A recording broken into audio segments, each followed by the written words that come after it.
All right, folks, welcome back for another episode of the Unplanned Show. Excited to have with me today Nora Jones, co-founder of Jelly, recently acquired by PagerDuty, also author of Chaos Engineering, published by O'Reilly, and one of the co-creators of the Learning from Incidents community. Please say hello, Nora. Hi, thanks for having me. Um, Before we dive into the topic of today, I'm excited to pick Nora's brain about learning from incidents. Just want to give folks a heads up on what we have coming up on the Unplanned Show. Yes, we do have to plan upcoming episodes.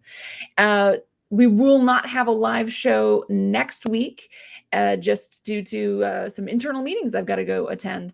But we'll be back on February 5th. We'll have Jonathan Rendy on talking about some of the patterns and trends he's been seeing in the distributed retail and store operations space that he and I have been chatting about. And I thought, what a great place to just explore that on the Unplanned Show and what we're seeing in the post-pandemic retail world. And then we'll also be back a little bit later in February. I have Brian Kroger, co-founder of Rise 8, and someone who I've talked with in the past. He has been involved in the Air Force's Kessel Run. And so kind of an interesting take on the government and defense side of things and how those organizations are also transforming and thinking differently about how they're building software. So a couple of different industry lenses that we're going to be taking a look at here on the Unplanned Show. But before we get to that, I think today's session will sort of set the table with a broader view of how we as a community and as an industry at large in tech have evolved and adapted and sort of are continuing to do that, and what remains to be done.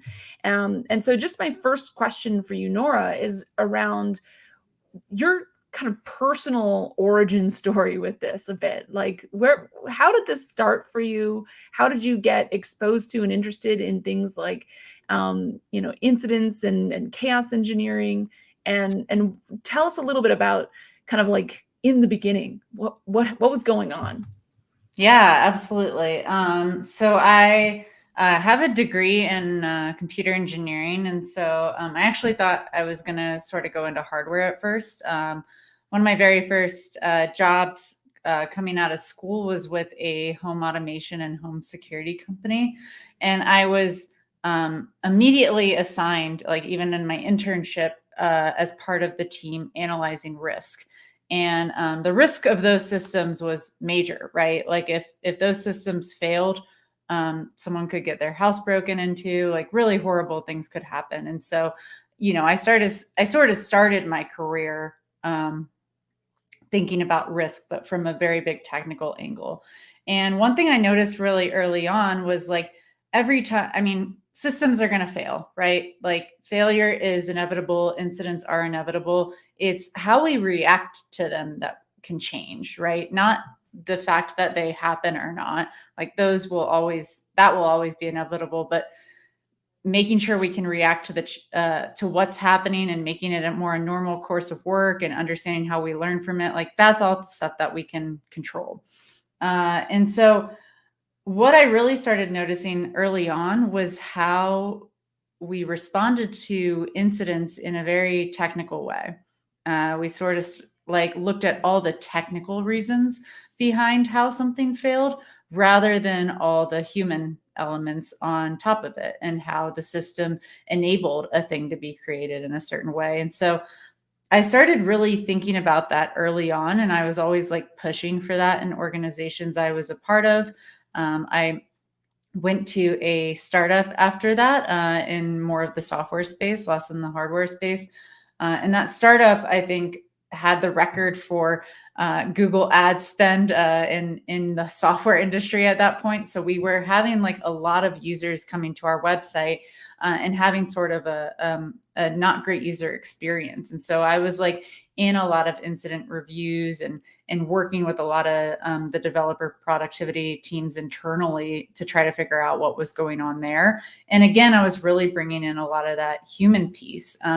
As I sort of getting into it more and more, I learned there's like a whole field of study outside of the software industry where other industries look at incident that have happened and take a more human-centered approach to how the organization enabled the incident to happen, so that we can be better in the future. And so after that, my world, really like kind of changed in that I started getting really interested in how other industries were doing that too, and wanting to bring it more into the software industry. And so Jelly is kind of the culmination of like my career and, using PagerDuty a lot as well. Like I was using that a lot in various organizations. And yeah, that's sort of how it all came to be.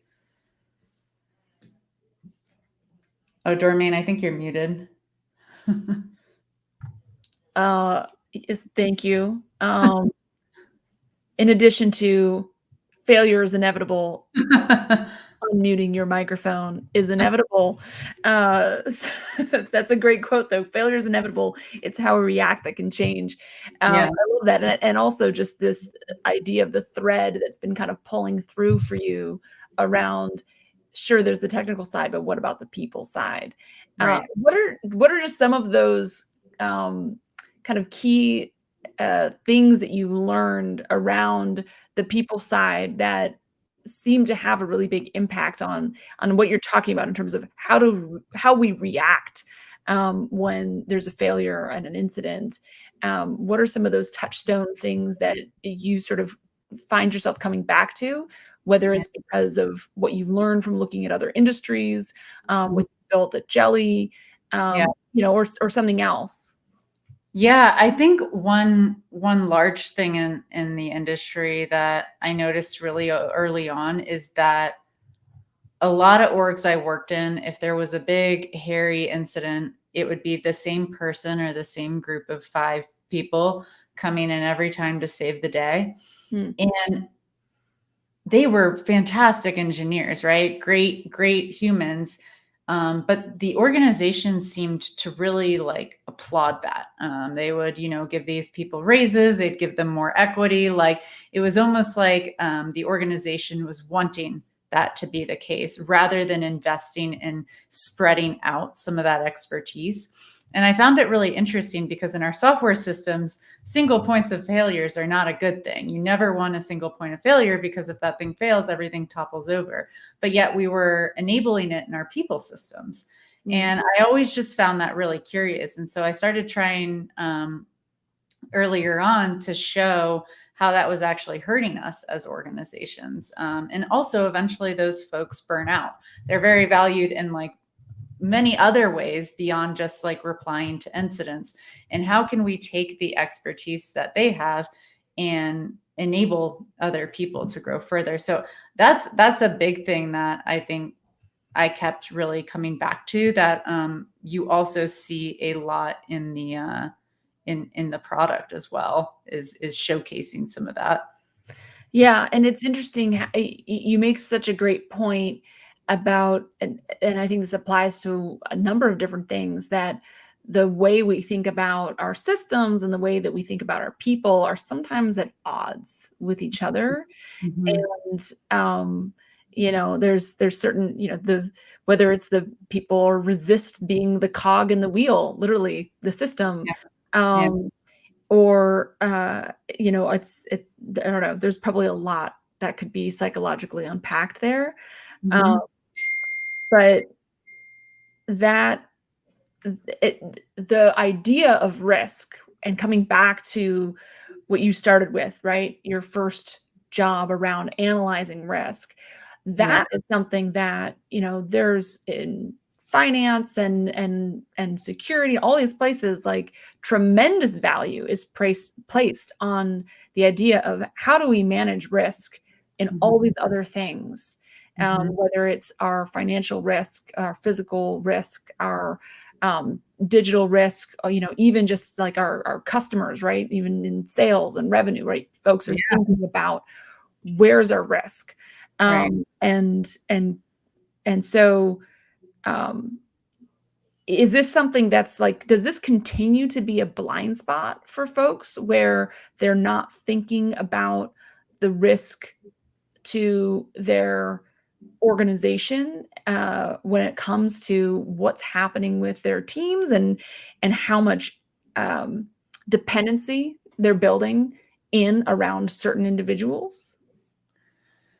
I think it's a great question. I feel like the industry, I mean, the software industry as a whole is very young. Like we're a young industry. We haven't been around for a long time, and I think we are constantly improving there.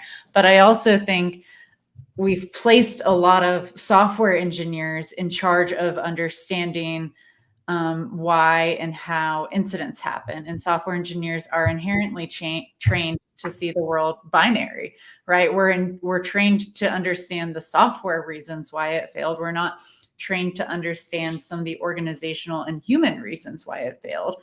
And I don't think that is always invested in a lot in someone's early career as a software engineer. And so a lot of what we've been trying to do through the product is enable software engineers to see things a little bit more from an organizational level as well. Because in order to really drive change in organizations, you need to understand both. You need to understand the human reason, how these things unfolded, and you need to understand the technical reason, how these things unfolded. They're not, they don't benefit just like one by one. They need to both be together. And I think some of the blind spot that you mentioned, Dormain, is somewhat on the human side, but I do think this is a big part of what we can enable.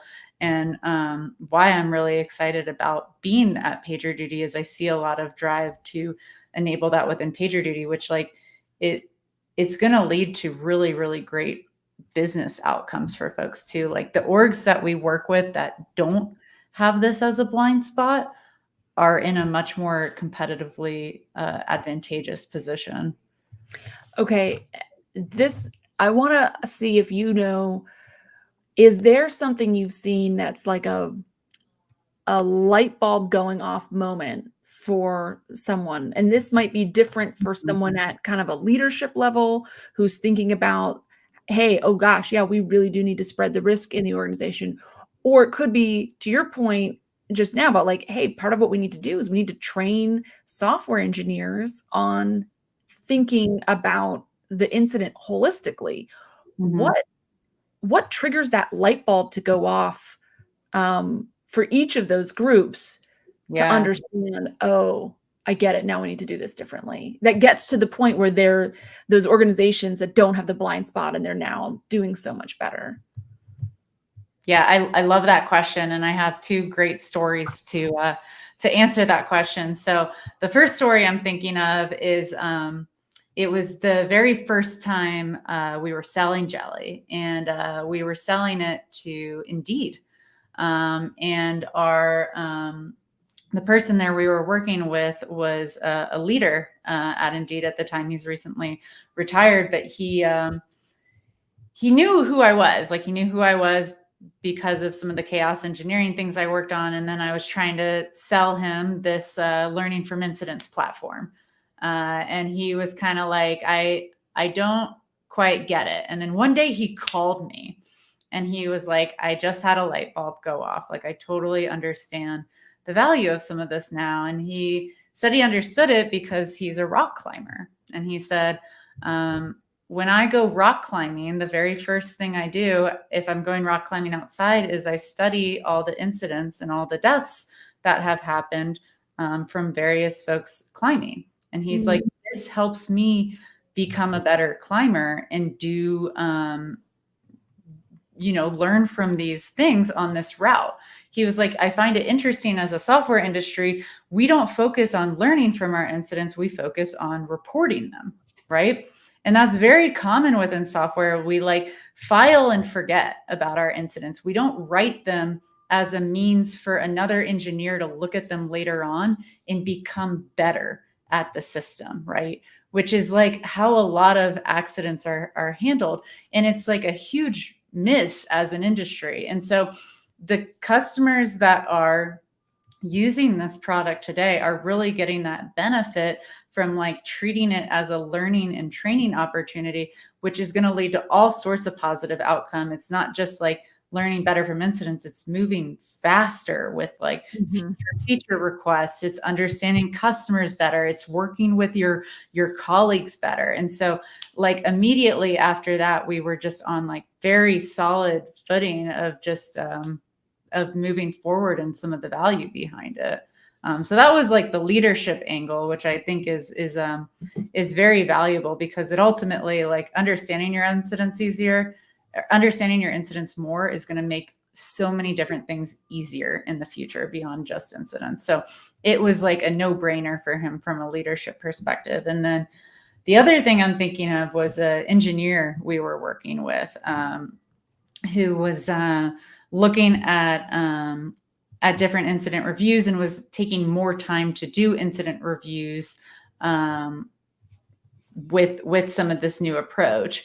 And after they did a couple more, they were like, hey, I finally get it. I'm not just like doing more incident reviews. I'm actually learning more about my system. And this was actually someone that had been at their organization for a while and was trying to get promoted.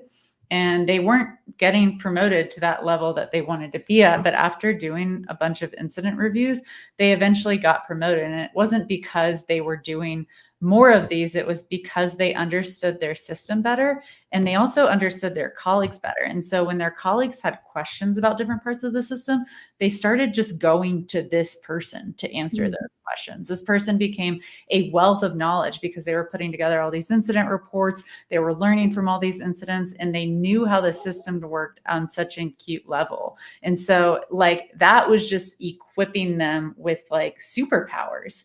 And they really saw that, and they reached out to us and they were like, this is really cool. Like, I finally get it. And so those were two really big light bulb moments. And that's the thing I really love about this line of thinking, is that it benefits the leader and the engineer, and it really helps connect them more. Yeah. I love it. And thank you for bringing a couple of stories. I Yeah. love learning through stories Yeah. myself. So, and this kind of connects to the next big question that I had for you today, which was around something. I'm going to have to go into story time myself here. And I was with a customer maybe a month or so ago, and I was whiteboarding through a particular value stream from the event, right? When something's emitting some data point, through how that gets processed and all the places where you could automate things, and always looking at, okay, in this value stream, where is there waste that could be cut? And how can you accelerate things, etc. But I kind of got to the end. It's like, and then it's the system is restored, and I scribbled a smiley face, and the customer called me out, and they were like, okay, this is all that's great, but that smiley face Yeah. is like hand waving over a lot. And Right. I want to talk about that smiley face. And so that was like, perfect. I'm going to have like an expert on to sort of Mhm. talk about that. Okay, so the service has been restored. And I loved your comment of the file and forget. Having worked in some messaging technology in the past, I love the entendre there. But the the unpacking that part of the value stream, and Mhm. service restored, now what? What Right. are as someone who's just a student here trying to learn and understand, what are the phases and the steps and the places where things get lost, and where there's waste and where there's opportunity? How do we unpack that? Service restored, now what? And I know some organizations don't even call it service, the incident resolved, until certain Yeah. thresholds and gates have been met. But again, those can easily become checkbox activities as opposed to real learning activities. Yeah. So I thought, hey, let me just try to learn from the expert here on how should folks be thinking about that end of the motion of an Mm. Yeah, it's a really, really great question. And I feel like it's one of the most frequent things we get asked when we're beginning to work with customers. And where I see a lot of orgs miss on this initially is incidents are exhausting. They are emotionally exhausting. You didn't expect them. You might be beating yourself up a little bit. Like there's a lot going on with them. And where I see orgs maybe mess this up a little bit is assigning the person that was most involved in the incident to be in charge of the incident review. Because this person is drained at this point. They are so happy they got the system restored and stopped the bleeding. And now we're putting this whole additional work on top of them where they have to figure out calendars. They have to like put a document together. They have to explain it in a certain way. And this person, it's also very hard to get them out of the defensive because they are so involved in the incident too. And so what we really coach organizations to do is find someone that is technical enough to understand the intricacies of the incident, but was not themselves involved in it. And this allows them to be a third party. They don't have emotional skin in the game here. And they can also ask what, we like to call like the seemingly silly questions. So they can ask questions about the event that the person that was in it wouldn't ask. Like they would ask like, can you tell me about what dashboards you looked at to figure out this problem? Like that person in the incident wouldn't ask themselves that question. And so by having that separate person doing this, not only does it open up the floor for more insight about the incident, it removes the pressure off of all the people that already responded to keep having to do this. And it allows for more people to learn from the event in a more open and different way that you're going to get a lot more ROI out of. And so I also think there's like different levels to incident investigations, right? And it all depends on how the incident impacted your organization. And I always like to tell organizations, and this is in a guide that Jelly put out too. It's a free guide. It's called the Howie Guide. And it's about how we got here. It's Howie for short, but it helps organizations really take off that cap of why and put on the cap of how. And it helps like coach them on what different levels of incidents to go through as well. And so what I like to tell orgs is if an incident was really anomalous for you, you should spend more time on an incident review. So not just if it cost a bunch of money from a customer perspective or it really hurt our reputation, like those you should absolutely review deeply. But sometimes there are other incidents that you should also review really deeply, like if they almost did that, or if they involved a lot of people from a lot of different teams that don't typically work together. All of those things tend to deserve more time and space and more insight into that smiley. But then there's also times where we have a blip or we have a thing and we don't have time to go through that whole song and dance. And so what do you do after that? Do you fill out a template? Do you do a checkbox? And that's where I encourage folks to, at the very least, have a collaborative meeting. Have a meeting where you are looking at some of the how the transcript unfolded during the incident, and you're having different people share their points of view, and you're sort of collecting that insight in the meeting. That tends to be more valuable than like a templated checkbox exercise because it's really hard to learn from that. Yeah, and I think the other thing is there's that investigation to understand how we got here, as you said. Mm-hmm. The other thing I think that comes up a lot is the what are we going to do about it phase. And how does that fit in? What do you see there in terms of who should be responsible? Like, I think that point you made of like, hey, first principle, the person who's just wiping the blood, sweat, and tears Yeah. in their eyes is Yeah. the person to lead the incident investigation, Right. Which it sounds like, if you do nothing else, like make that your practice. At your practice. Yeah, just curious kind of where you see the sort of, okay, how do we turn this into, how do we make these learnings? Mm-hmm. Yeah, it's a great question. I mean, like, And there's so many different industries that actually like do this really well. So like even think of a sports team, like after a big game, they watch the tape. They watch the Mhm. tape of how the game unfolded. And they're not coming up with all the actions as they're watching the tape unfold. They're digesting it, they're taking notes, they're figuring it out, and then they talk about it after they've like rewatched the tape. Then they talk about actions.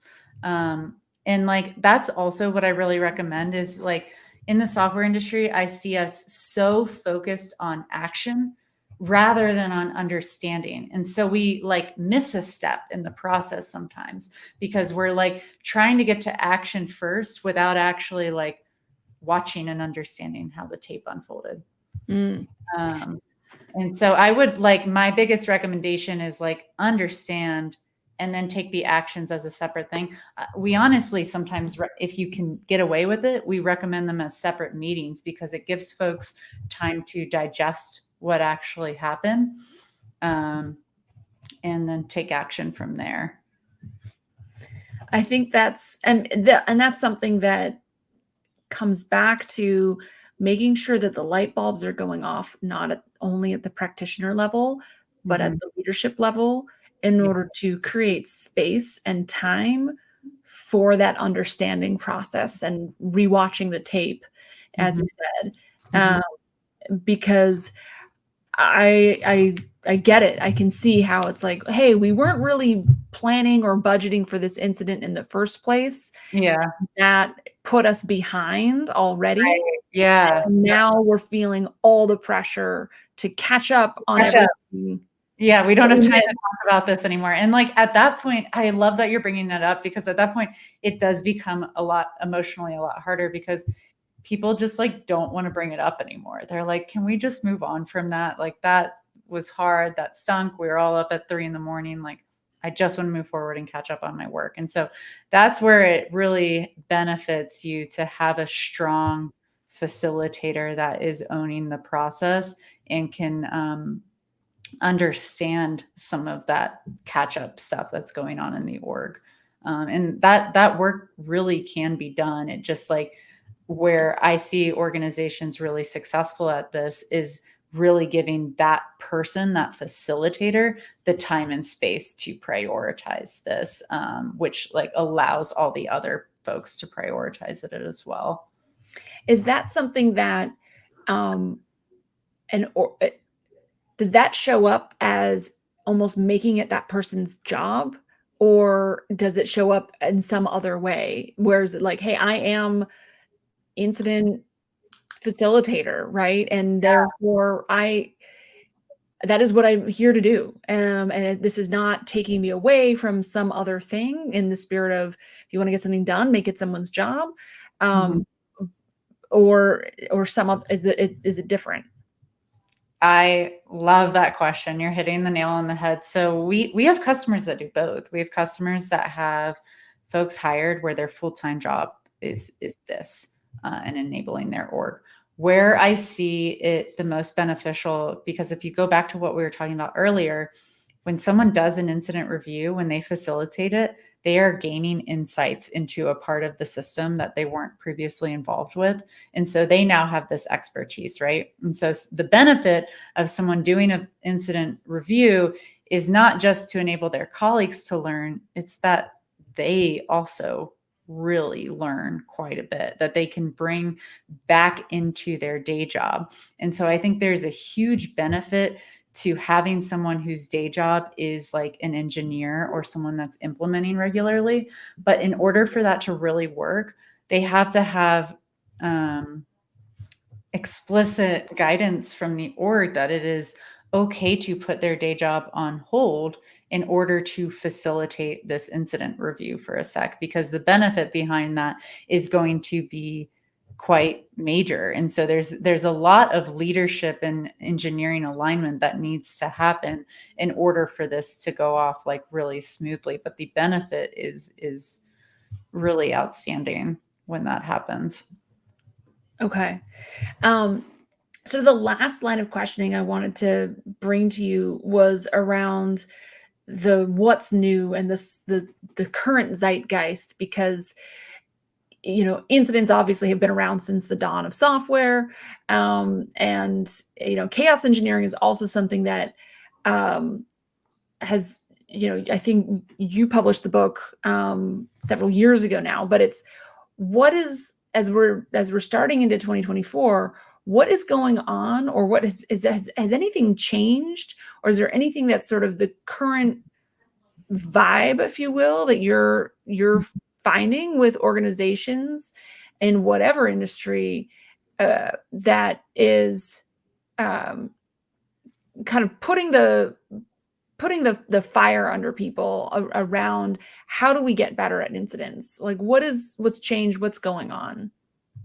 I'm seeing more people come into the equation of incidents. So I think like several years ago, I remember I would show up to post-incident review meetings at an organization, and this was like almost a decade ago now. And even though it was like a huge revenue impacting incident, there would only be engineers in the post-incident review, which I thought was like a huge miss. And I think the industry is pushing towards a world where they understand that there's so many different players impacted by this that are not just software engineers, and that we really need to like use incidents as an opportunity to enroll all of those people in a conversation about how they can work better together and how they work together. And so that's some of the change I really see unfolding, which like in order for that to happen and occur, we do really need to take like a more learning from incidents mindset. And I can imagine another benefit that comes from that, coming back to the pressure that teams are under to catch up when they've like, Yeah. hey, we've been taken out to deal with this incident. How are we going to find the time when now we're already behind schedule on other work to go, spend the time understanding the incident? Mhm. Is that some of that pressure is coming from different stakeholders and people outside of engineering. They're the ones who are asking for new features and like whatever it is. And so what sounds interesting to me is that creates the potential, like that's really healthy, and could create the potential for that pressure to get released in a different way, Mhm. where those different stakeholders are in together with the engineering teams as part of that learning process and understand that things would need to change so that they're not dealing with that same incident again. Is that fair? Is that something that It's totally fair. And the only orgs I see really successful at this are the ones where this comes from the top, and it is like so explicitly understood and communicated from the top. It's like, we can't predict when our incidents are going to be. But when we do have them and we need to do an incident review, we can make sure that it is an appointment with ourselves that we do not break. Because the longer we wait afterwards, the more time that's going to go on in our orgs, the easier it's going to be to forget what happened and forget what unfolded, and really capitalize on that opportunity to take what happened and make our everyday better going forward. And so the orgs I see really successful at this is where the leader understands that and can make that time and space for that and dedicate a group of folks that are just like good engineers, technical, but also good socially within organizations. They're good at forming relationships. They're good at making friends with their colleagues.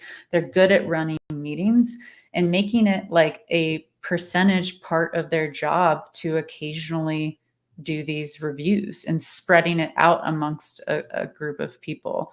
That's where I really see it be successful and continued. okay?